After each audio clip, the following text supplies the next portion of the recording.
Behavior in classrooms, a nationwide problem that's only worsened since the pandemic. A recent National Education Association survey found teachers cited disruptive and violent behavior in the classroom last year as one of their top concerns.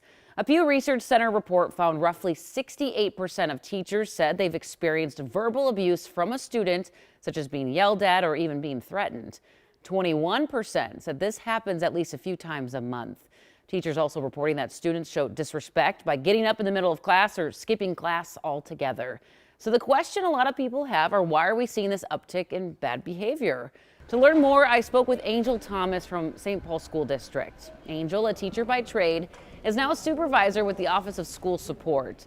She talks with teachers about their day-to-day with students at SPPS and says there's a lot more pressure on both students and educators post-pandemic, with mental wellness at an all-time high.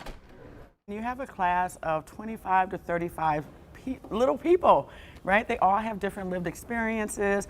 We don't know what they're going through at any given moment, right? Some kids are wondering where their next meal is going to come from. Some kids are wondering where they're going to sleep at night. Some kids may have experienced a traumatic event just the night before and they're at school.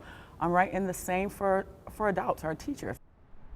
St. Paul Public Schools is one of 37 districts in the state that utilize the Minnesota Department of Education's Positive Behavioral Interventions and Support Systems, also known as PBIS. It's a multi-tiered program that trains educators on preventing problem behavior, teaching and reinforcing positive behaviors, and providing intensive interventions for students with more significant needs.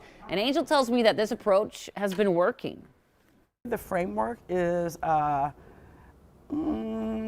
simple, for a lack of a better word. It's not, right? But there are core components. What do we want students to do? How do we recognize them when they do it? How do we respond when they don't? And then how are we using data to make decisions? We know that recognizing positive behaviors is one of the best ways to actually change or to continue that behavior and to decrease the unexpected behaviors. Yeah, Angel told me when students have a voice and feel a sense of community, they're more likely to exhibit good behaviors in the classroom. But what works for one student in terms of dealing with behavior might not work for another. So if you'd like to read more and see more of our conversation, we'll have it posted at KARE11.com. But again, reinforcing the positive things. I like that. I like the same with like our own kids at home. Right. Instead of, yelling at them for doing bad things. Which is easy to do. It's easy to do.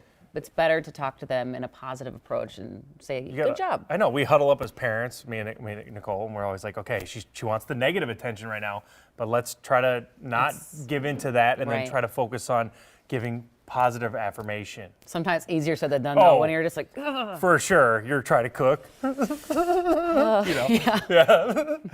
you know what I'm talking about, parents. But great story. I love